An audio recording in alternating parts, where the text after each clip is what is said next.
شہر میں آؤں، تیری نعت پڑھتے پڑھتے تیرے شہر میں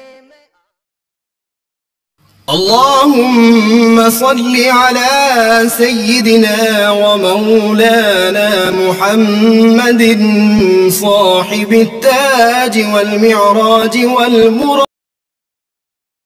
أعوذ بالله من الشيطان الرجيم. بسم الله الرحمن الرحيم.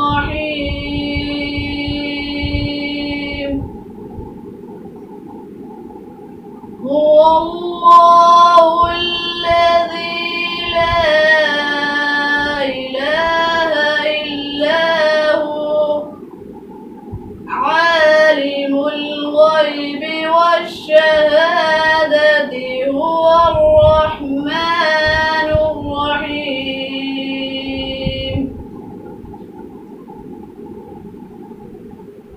هو الله الذي لا إله إلا هو الملك القدوس السلام المؤمن المهيمن عزيز الجبار المتكبر سبحان الله عما يشركون.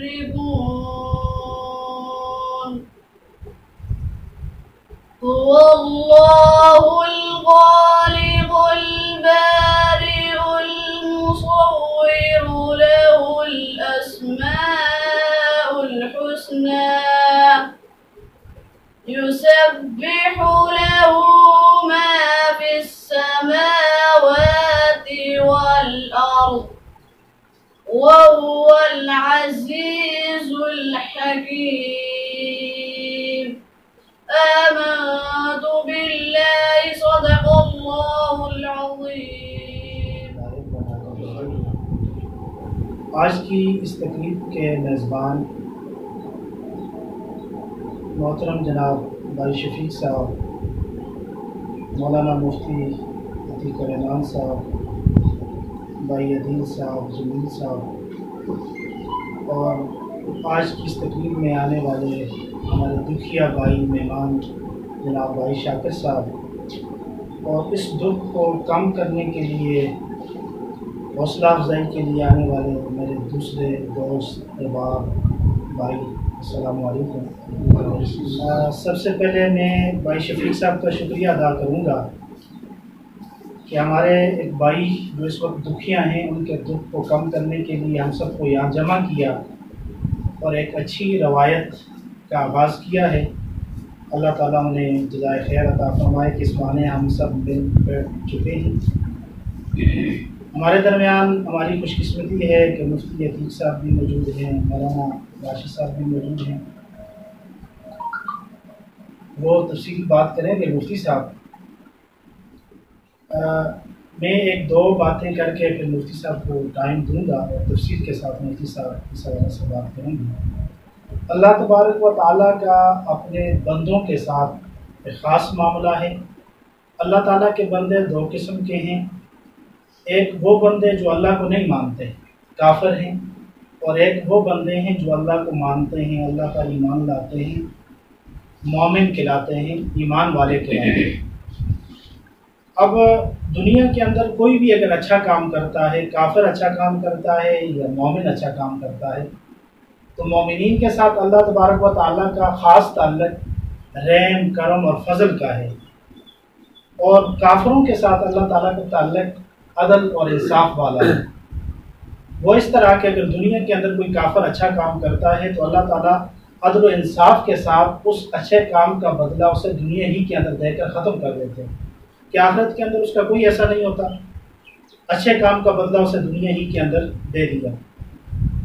اور اس کے بدلے میں ایک مومن کوئی اچھا کام کرتا ہے تو اللہ تعالیٰ اس کو دنیا میں بھی بدلہ عطا کرتے ہیں، اسے خوشیاں عطا کرتے ہیں، اسے عزتیں عطا کرتے ہیں، عروج بخشتے ہیں، اور جب یہ مومن دنیا سے چل بستا ہے تو 10 گنا، کم از کم 10 گنا، اور پھر زیادہ سے زیادہ اس کی نیت کے مطابق اللہ تعالیٰ اس کے آخرت کے درجات بلند کرتے ہیں۔ اب مومنوں کے اوپر، اللہ کے خاص بندوں کے اوپر مشکلات آتی ہیں، پریشانیاں آتی ہیں، مصیبتیں آتی ہیں، غم دکھ آتے ہیں، تو ان کا مقصد کیا ہے، یہ کیوں آتے ہیں؟ اور کافروں کے اوپر اگر یہ آتے ہیں، اس طرح ان کی خواہشات پوری ہوتی ہیں، انہیں دکھ سکھ ملتا ہے، دکھ نہیں ملتے۔ ہم کہتے ہیں نا کہ کافر کے سر میں بھی کبھی درد نہیں ہوتا، اور مومنین کے اوپر اتنی مشکلات، مسائل، تکلیفیں۔ تو اس کے لیے ایک واقعہ میرے سامنے کچھ عرصہ پہلے مفتی صاحب اور مولانا صاحب کی موجودگی میں عرض کرتا ہوں کہ واقعہ میں نے پڑھا تھا مانامہ البلاغ میں، اور مفتی عبدالروف سکھروی صاحب کا ایک واقعہ تھا، اور بڑی اچھی بات انہوں نے بیان کی جو ہم سب کے لیے ایک سبق ہے۔ وہ کہہ رہے ہیں کہ اللہ تبارک و تعالیٰ نے 2 فرشتوں کی ڈیوٹی لگائی کہ تم دنیا کے اندر جاؤ اور یہ کام کرو۔ ایک کی ڈیوٹی لگائی مسلمان کے اوپر، ایک مومن ہے، اللہ کو ماننے والا ہے، اور اس کا آخری وقت آ چکا ہے، اور اس کے اوپر ڈیوٹی لگائی کہ تم جاؤ، اور اس کی ایک خواہش ہے کہ اس کے سر میں یا جسم کے اندر ایک خارش تھی، تکلیف تھی، بیماری تھی، اور اس کی خواہش تھی کہ میری الماری کے اندر زیتون کا تیل پڑا ہوا ہے اور میں اس کو اپنے جسم پر لگاؤں تاکہ میرے جسم کو کچھ سکون مل جائے۔ لیکن اللہ نے حکم دیا فرشتے کو کہ جاؤ، اس کی زیتون کی وہ جو بوتل ہے اس کو گراؤ، ختم کرو، اس تیل کو بہا دو، اور اس کی خواہش پوری نہ ہو۔ آیا فرشتہ، اسی طرح کام کیا، اس آدمی کی، مومن کی خواہش پوری نہ ہوئی اور وہ دنیا سے چل بسا۔ ایک کافر ہے اور اس کا بھی آخری وقت ہے، اور اس فرشتے دوسرے کی ڈیوٹی لگائی کہ تم جاؤ، اس کا دل کر رہا ہے، اس کی یہ خواہش ہے کہ آج میں مچھلی کا کباب جو ہے وہ کھاؤں۔ قریب سمندر کے کنارے اس کا گھر ہے، لیکن اس دنوں میں سمندر کے اندر مچھلیاں نہیں ہیں۔ فرشتے کو حکم دیا کہ دور دراز سے مچھلیاں جمع کرو، اس کونے میں لاؤ، تاکہ اس کے بندے جب آئیں گے، جال پھینکیں گے تو آسانی کے ساتھ اس کو مچھلیاں مل جائیں، وہ آسانی کے ساتھ لے کر چلے جائیں اور کباب بنا کر اس کو دے دیں، اس کی خواہش پوری ہو جائے۔ اسی طرح ہوا، اس کی خواہش پوری ہوئی، کباب کھایا اس نے، چل بسا۔ مومن کی خواہش پوری نہ ہوئی، وہ بھی چل بسا۔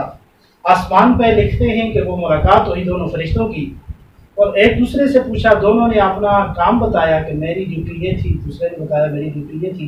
حیران رہ گئے، التجا کی باری تعالیٰ، یقیناً اس کے اندر آپ کی کوئی حکمت ہوگی، آپ کا یہ کام کوئی حکمت کے بغیر خالی نہیں ہے، لیکن یہ حکمت ہم سمجھ نہیں سکے، یہ حکمت کیا ہے کہ ایک مومن کی خواہش پوری نہیں ہوئی اور اس کو تکلیف دے کر دنیا سے وہ چل بسا۔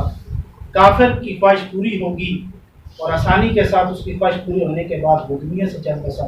ہونا تو یہ چاہیے تھا کہ مومن کی خواہش پوری ہوتی، مومن کو سکھ ملتا، آرام ملتا۔ تو اللہ تعالیٰ نے کہا کہ اے میرے فرشتوں، میں نے ہر اپنے مومن بندے کے لیے، ایمان والے کے لیے جنت کے اندر ایک خاص محل بنایا ہوا ہے، ایک مقام بنایا ہوا ہے، جو مومن بندہ اپنی عبادات کے ذریعے سے اس تک پہنچے گا۔ لیکن یہ جو میرا بندہ تھا، اس کی عبادات میں تھوڑی سی کمی رہ گی اور اس مقام تک نہیں پہنچ سکتا تھا جو میں نے اس کو دینا تھا۔ بڑا مقام تھا لیکن اپنی عبادات میں تھوڑی سی کمی کی وجہ سے۔ تو اس طرح ہوا کہ میں نے اس کے اوپر تکلیف لائی اور اس تکلیف کے اوپر اس نے صبر کیا۔ اب صبر کے بدلے میں وہ جو کمی تھی اللہ تعالیٰ نے پوری کر کے اس کو جنت، میں نے اس کو جنت میں آنا۔ جو کافر تھا ساری عمر اس نے بغاوت کی، نافرمانی کی میری، ایک اس نے اچھا کام کیا تھا، تو اس اچھے کام کا بدلہ میں نے اس کو دنیا ہی کے اندر لوٹا دیا، تاکہ کل قیامت کے اندر اس کا کوئی حصہ، کوئی بدلہ کچھ بھی نہیں، بس اس کی تو جاننا بھی جانا ہے۔ تو کہنے کا مقصد یہ ہوا کہ اللہ تعالیٰ کے جو خاص بندے ہوتے ہیں، نیک بندے ہوتے ہیں، ان کے اوپر بیماریاں، مسائل، پریشانیاں، تکلیفیں، دکھ، اپنوں کی جدائیاں، یہ تمام چیزیں آتی ہیں، اور وہ مومن بندہ اس پہ صبر کرتا ہے، اور صبر کے بدلے میں اللہ تعالیٰ انہیں جنت کے اندر اعلیٰ مقام دے دیتے ہیں۔ اس وقت ہم سب اپنے ایک بھائی کے اس غم اور دکھ میں سب شریک ہیں، اور جہاں تک ہمارے بھائی جانے والے بھائی ثاقب صاحب، ایک شخص کی موت ہوتی ہے ایک گھر کے لیے، اور بعض کی موت ہوتی ہے صرف ایک خاندان تک، اور بعض کی موت ہوتی ہے ایک محلے تک، پھر ایک علاقے تک۔ بھائی ثاقب صاحب وہ شخصیت تھے، کم عمر میں اللہ تعالیٰ نے بہت کچھ دیا تھا، اور جب وہ دنیا سے گئے تو واقعی ان کا پتہ چلا۔ یہی بات ہے کہ ہم اصل میں مردہ پرست ہو گئے ہیں اور زندوں کی قدر نہیں ہوتی ہے۔ ہمارے ساتھ دوست بہن بھائی رہتے ہیں، لیکن جب وہ دنیا سے چل بستے ہیں پھر قدر آتی ہے۔ تو یقیناً بھائی ثاقب صاحب جب بھی کبھی ملتے، بڑا ادب کرنے والے، عزت دینے والے، عزت لینے والے، عاجز انسان، رزق حلال کی تلاش میں مصروف رہنے والے، وہ تو بالکل مفتی صاحب تفصیل کے ساتھ بات کریں گے کہ رمضان کا مہینہ تھا اور آپ صلی اللہ علیہ وسلم نے فرمایا جو رمضان میں دنیا سے چل بستا ہے قیامت کی صبح تک وہ محفوظ ہوتا ہے عذاب قبر سے۔ تو جو قیامت کی صبح تک محفوظ ہے اللہ تعالیٰ اس کو محفوظ رکھیں گے۔ جمعے کی رات یا جمعے کے دن جو وہ بھی محفوظ ہو جاتا ہے، تو وہ تو بالکل محفوظ ہو کر پاک صاف ہو کر اپنے رب کے پاس پہنچے۔ آخری عشرہ، رمضان کا مہینہ، رزق حلال کی تلاش اور ہمیشہ اخلاق، پیار اور محبت دینے والی لینے والی شخصیت تھی، وہ تو کامیاب ہو گئے۔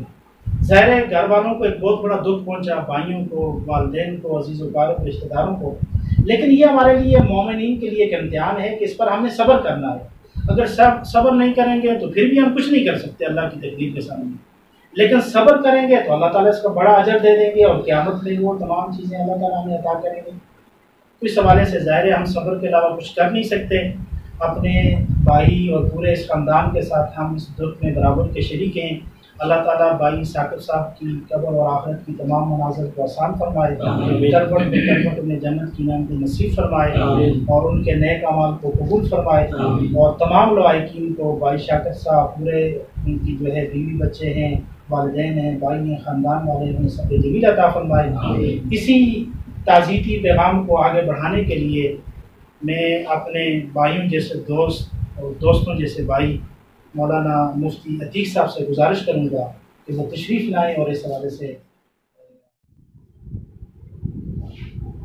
آج کا یہ مختصر پروگرام ہمارے ایک بہت اچھے با ادب، با اخلاق اور بہترین شخص بھائی ثاقب صاحب کی جدائی کے سلسلے میں اور ہم سے بچھڑے جانے کے سلسلے میں انعقاد پذیر کیا گیا ہے۔ اللہ رب العالمین سے دعا ہے کہ پروردگار ہمارے اس مل بیٹھنے کو، ہماری اس گفتگو کو اور ہمارے اس عمل کو اپنی بارگاہ میں قبول و منظور فرما کر اسے بھائی ثاقب کی نجات، بخشش، کامیابی اور جنت میں بلند درجات کا ذریعہ بنا دے۔ موت کائنات کی وہ اٹل حقیقت ہے کہ کائنات کا کوئی مذہب، کائنات کا کوئی ملک، کوئی قوم، کوئی فرد جس کا انکار نہیں کر سکا، اور نہ ہی اس حقیقت کا وہ انکار کر سکتا ہے۔ اسی لیے اللہ رب العالمین نے قرآن کریم میں جب موت کا ذکر کیا تو موت کو پہلے ذکر کیا، زندگی کو بعد میں ذکر کیا۔ الذی خلق الموت والحیات، حالانکہ زندگی پہلے آتی ہے، موت بعد میں آتی ہے۔ اب ہمارے دیکھنے کے اعتبار سے زندگی کا ذکر پہلے ہونا چاہیے، موت کا بعد میں ہونا چاہیے، لیکن وہ حکیم ذات جب ذکر کرتا ہے زندگی اور موت کا تو موت کو پہلے ذکر کیا، زندگی کو بعد میں ذکر کیا۔ کیوں؟ حکمت کیا ہے؟ حکمت یہ ہے کہ زندگی ہی تب بنتی ہے جب انسان موت کو مد نظر رکھ کر اپنی زندگی گزارے گا۔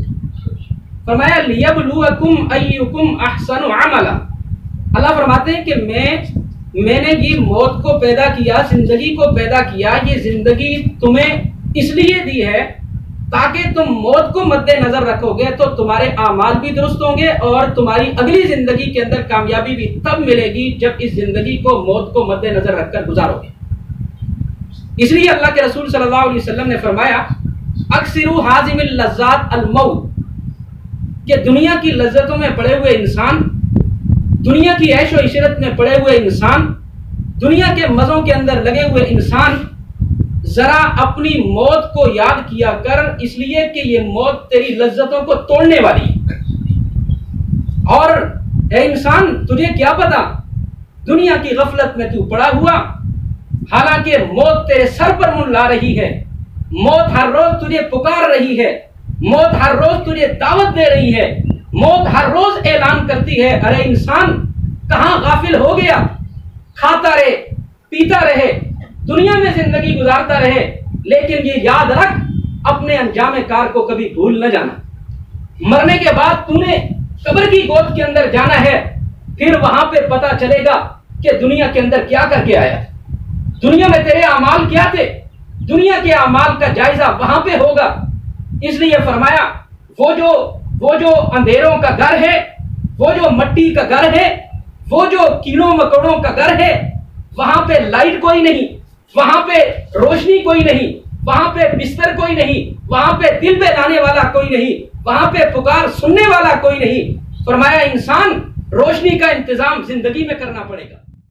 موت آ سکتی ہے، ہمیں مرنے سے پہلے موت کی تیاری کرنی چاہیے۔ ہم کیا کریں اس کے لیے؟ موت سے پہلے مرنے کی تیاری، نیک اعمال، اللہ تبارک و تعالیٰ کی اطاعت، اللہ تبارک و تعالیٰ کی فرما برداری، اپنی زندگی کو رسول اللہ صلی اللہ علیہ وسلم کی سنت کے مطابق، اللہ رب العالمین کے حکموں کے مطابق اللہ کی نافرمانی سے اپنے آپ کو بچا کر نیک اعمال کرنا ایک ہمارا کام ہے۔ دوسرا ہمارا کرنے کا کام کیا ہے؟ زندگی گزارتے ہوئے خوش اخلاقی کے ساتھ۔ سب سے بڑی چیز انسان کا اخلاق ہے۔ رسول اللہ صلی اللہ علیہ وسلم نے فرمایا تمہیں بتاؤں قیامت کے دن انسان کے نامہ اعمال میں سب سے بڑی چیز کیا ہوگی؟ فرمایا نماز نہیں، روزہ نہیں، تہجد نہیں، زکوٰۃ نہیں، نوافل نہیں، صدقہ و خیرات نہیں۔ قیامت کے دن انسان کے نامہ اعمال میں سب سے بڑی چیز ان اثقل شیء یوضع فی المیزان، سب سے بڑی چیز جو نامہ اعمال کے اندر ہوگی، فرمایا وہ انسان کے اخلاق ہے، وہ انسان کے اخلاق ہے۔ انسان اپنے اخلاق کو عمدہ بنا لے، اور جب انسان اپنے اخلاق کو عمدہ بناتا ہے تو دنیا سے جانے والا ہر شخص اس کے لیے دعا کرتا ہے۔ جیسے ہمارے بھائی ثاقب صاحب تھے، میری ان سے جان پہچان، میرا ان کے ساتھ تعلق رہا ہے، اور جن کا ان کے ساتھ تعلق رہا ہے ہر بندے کی زبان پر ان کے لیے کلمہ خیر ہے۔ اور صرف یہ نہیں، یہاں نہیں، جیسا کہ معروف صاحب نے بتایا، کسی انسان کی موت، ایک انسان کی موت، کسی انسان کی موت گھر والوں کے لیے موت، کسی کی محلے والوں کے لیے، کسی کی گاؤں والوں کے لیے، کسی کی شہر کے لیے۔ میں کہتا ہوں ان کی موت صرف گھر کی نہیں، شہر کی نہیں، محلے کی نہیں، ملک کی نہیں، پوری دنیا میں جہاں جہاں پہ ان کا تعلق تھا، جس تک ان کے موت کی خبر پہنچی ہے، ان سب کے لیے ان کی موت ایک بہت بڑا صدمہ تھی۔ یہ کیا چیز تھا؟ یہ ان کا اخلاق تھا، یہ ان کا کردار تھا۔ فرمایا رسول اللہ صلی اللہ علیہ وسلم کی ایک روایت ہے کہ ایک میت گزری تو صحابہ اکرام نے اس کی بڑی تعریف کی، وہ گزر گیا، فرمایا وجبت، اس کے لیے واجب ہو گئی۔ صحابہ اکرام خاموش۔ ایک اور کچھ دیر کے بعد، کچھ عرصے کے بعد ایک اور میت وہاں سے گزر ہوئی، ایک اور جنازہ گزرا، آپ نے فرمایا وجبت، واجب ہوگی۔ صحابہ نے عرض کیا اللہ کے رسول صلی اللہ علیہ وسلم کیا واجب ہوگی؟ ہمیں تو یہ بات سمجھ نہیں آئی۔ پہلا بندہ گزرا، آپ نے فرمایا واجب ہوگی، دوسرا گزرا، آپ نے فرمایا واجب ہوگی، کیا واجب ہوگی؟ فرمایا جو شخص پہلا گزرا تھا تم اس کی تعریف کر رہے تھے، تم کہہ رہے تھے بندہ بڑا اچھا تھا، بندہ بڑا خوش اخلاق تھا، بہت اس کے اخلاق بہت اچھے تھے، بڑا ادب تھا، بڑی بات ماننے والا تھا۔ فرمایا جس کی تم نے بلائی کی تھی وجبت، اللہ نے اس کے لیے جنت کو واجب کر دیا۔ فرمایا دوسرا جو شخص جا رہا تھا، تم کہہ رہے تھے یہ بڑا یا برا شخص تھا، اس سے پڑوسی بھی تنگ تھے، اس سے گھر والے بھی تنگ تھے، فلاں بندے بھی اس سے بڑا تنگ تھے، اس کی تم برائی کر رہے تھے، وجبت، اللہ نے اس کے لیے جہنم کو واجب کر دیا۔ پھر رسول اللہ صلی اللہ علیہ وسلم نے فرمایا من اثنیتم علیہ خیرا فلہ الجنہ، جس کی تم اچھی تعریف کرو گے اللہ اس کے لیے جنت کو واجب کر دے گا۔ ومن اثنیتم علیہ شرا، جس کی تم برائی کرو گے اللہ اس کے لیے جہنم کو واجب کر دے گا۔ فرمایا پھر رسول اللہ صلی اللہ علیہ وسلم نے فرمایا انتم شہداء للہ علی الارض، تم زمین پر اللہ کے گواہ ہو کہ جب انسان دنیا سے جاتا ہے اس کے نامہ اعمال کو چیک کیا جاتا ہے، پھر اللہ بندوں کو دیکھتے ہیں کہ بندے اس کے بارے میں کیا کہتے ہیں۔ اللہ دیکھتے ہیں نامہ اعمال تو اتنا ٹھیک نہیں ہے، لیکن بندے اس کے بارے میں، میرے جو گواہ بن رہے ہیں بندے، وہ اس کے بارے میں اچھی گواہی دے رہے ہیں۔ ہر بندے کی زبان پہ اس کی تعریف ہے، ہر بندہ کہتا ہے یہ بندہ بڑا اچھا تھا۔ جب سارے کہہ رہے تھے اچھا تھا تو میں بھی کہتا ہوں اچھا تھا، میں اس کے لیے جنت کو واجب کر دیتا ہوں۔ تو میں نے بھی اپنے کانوں سے ہر بندے سے، ابھی تک کسی بندے سے میں نے کوئی ایسی بات نہیں سنی بھائی ثاقب صاحب کے بارے میں، ہر بندے سے، وہ میرے چھوٹا بھائی ہو، وہ میرے چھوٹے بھائی کا کلاس فیلو تھا، اب وہ میرا چھوٹا بھائی ہو، میرا بڑا بھائی ہو، میرے گھر والے ہوں، محلے والے ہوں، جتنے حضرات ہیں، آپ لوگ ہیں، اور آپ کے علاوہ جتنے لوگ بھی تھے، سوشل میڈیا پہ میں نے دیکھا ہر بندے کی زبان پر اس بندے کی تعریف تھی۔ تو میں رسول اللہ صلی اللہ علیہ وسلم کے ارشادات کو مد نظر رکھتے ہوئے، اللہ کی رحمت پہ امید کرتے ہوئے، اللہ تبارک و تعالیٰ کی رحمت پہ نگاہ رکھتے ہوئے میں یہی امید کرتا ہوں کہ اللہ تبارک و تعالیٰ زبان میں سلامتی، عمل میں سلامتی، قول میں سلامتی، فعل میں سلامتی۔ وہ تو مسلمان کے لانے کے قابل نہیں جو دوسروں کو بچھوؤں کی طرح ڈستا رہے، وہ تو مسلمان کے لانے کے قابل نہیں، وہ تو جانور ہے۔ حقیقی مسلمان وہ ہوتا ہے جس کے اخلاق اچھے ہوں، جس کا کردار اچھا ہو۔ تو ہمیں ثاقب صاحب کی اتباع کرتے ہوئے ہمیں بھی اپنے اخلاق کو بہتر بنانے کی ضرورت ہے۔ آج وہ دنیا سے چلے گئے، ہر ایک کی زبان پہ ان کی تعریف، کل ہم دنیا سے جائیں تو ہمارے لیے بھی جو ہے وہ ہر انسان کی زبان کے اوپر جو ہے وہ تعریف ہونی چاہیے۔ دوسری بات، ثاقب صاحب کا دنیا سے جانا ہمارے لیے موت کا سب سے بڑا پیغام ہے۔ وہ تو دنیا سے چلے گئے اور ہم ہر انسان کے ذہن میں آتا ہے یار ابھی تو میری جوانی کی عمر، میری عمر کیا ہوئی ہے، ابھی بوڑھا ہوں گا پھر چلا جاؤں گا۔ ثاقب صاحب کی موت ہمارے لیے موت کا سب سے بڑا پیغام ہے۔ نہیں، سب سے بڑی خوش قسمتی رمضان کے مہینے کے اندر جانے والا، رمضان کے آخری عشرے میں جانے والا، اور ہر مسلمان اس کے لیے دعا کرنے والا، جس کی نماز جنازہ پڑھنے والے روزہ دار، جس کے لیے دعا کرنے والے روزہ دار، جس کے لیے دعا کرنے والے معتکفین، جس کے لیے دعا کرنے والے قرآن کے حفاظ، جس کے لیے ایصال ثواب کرنے والے، جس کو اطلاع ملی بھائی ثاقب کی، جہاں جہاں پہ قرآن پڑھ رہا تھا اس نے قرآن کا ایصال ثواب کیا اس کے لیے، جہاں جہاں تراویح کے اندر پڑھا گیا ایصال ثواب کیا گیا بھائی ثاقب کے لیے، تو میں سمجھتا ہوں یہ بھائی ثاقب کی بہت بڑی خوش قسمتی ہے۔ یقیناً وہ دنیا سے چلے گئے، اس دکھ کا مداوع نہیں ہو سکتا دنیا کے اندر، نہیں ہو سکتا، لیکن سب سے بڑی ہمارے لیے خوشی کی بات یہ ہے کہ اللہ تبارک و تعالیٰ نے انہیں کتنی نعمتوں سے نوازا، اللہ نے انہیں کتنی رحمتوں سے نوازا، ان کی آخرت تو سنور گئی، دنیا کا نظام چلتا رہے گا، یہ اللہ تبارک و تعالیٰ نے چلانا ہے، چلتا رہے گا۔ وقت کے ساتھ ساتھ ہمارے غم بھی ہلکے ہو جائیں گے، لیکن اللہ تبارک و تعالیٰ نے جو رحم کرم اور آسانی والا معاملہ بھائی ثاقب کے ساتھ کیا ہے، یقیناً وہ انہی کا حصہ تھا، وہ انہی کے اخلاق تھے۔ تو ہمارے لیے یہ ہے کہ ہم مرنے سے پہلے موت کی تیاری کر لیں، مرنے سے پہلے اپنے مرنے کی تیاری کر لیں، اور کیا کریں، اپنے اعمال کو ٹھیک کریں، اپنے اخلاق کو ٹھیک کریں، اپنے معاشرے کے اندر جہاں تک ہو سکے برائیوں کو مٹا کر نیکی کی ترغیب دینے کی کوشش کریں، جہاں تک ہو سکتا ہے اپنے گھر والوں کو، اپنے معاشرے والوں کو، اپنے دوستوں کو سدھارنے کی جتنا ہمارے بس میں ہو سکتا ہے ہم وہ کرتے رہیں۔ اللہ تبارک و تعالیٰ سمجھنے کی، عمل کرنے کی توفیق عطا فرمائے، اور بھائی ثاقب اور ان کے گھر والے جتنے ہیں ان سب کو صبر جمیل عطا فرمائے اور اجر عظیم عطا فرمائے، اور رسول اللہ صلی اللہ علیہ وسلم کی طرف سے صبر کرنے کے اوپر جو اجر و ثواب کے وعدے ہیں وہ اللہ تبارک و تعالیٰ سارے کے سارے ان کو نصیب فرمائے۔ اللہ ہمیں سمجھنے کی، عمل کرنے کی توفیق عطا فرمائے۔ یا اللہ ساری امت مسلمہ کے گناہوں کو معاف فرما، یا اللہ پوری امت مسلمہ کے حال پہ رحم فرما۔ یا اللہ جتنے بھی آدم علیہ السلام سے لے کر آج تک دنیا سے چلے گئے ہیں، یا اللہ تیرے ماننے والے، یا اللہ ان سب کی مغفرت فرما، ان کے درجات کو بلند فرما، ان کی قبروں کو یا اللہ نور ایمان سے منور فرما۔ یا اللہ جتنے بھی زندہ ہیں ان کو دین اسلام کے مطابق زندگی گزارنے کی توفیق عطا فرما۔ یا اللہ جی جو محفل منعقد کی ہے، یا اللہ منعقد کرنے والوں کو یا اللہ ان کو اجر عظیم عطا فرما۔ یا اللہ بھائی ثاقب صاحب کی مغفرت فرما۔ یا اللہ ان کے جتنے بھی لائقین ہیں یا اللہ ان لائقین کو یا اللہ صبر جمیل عطا فرما۔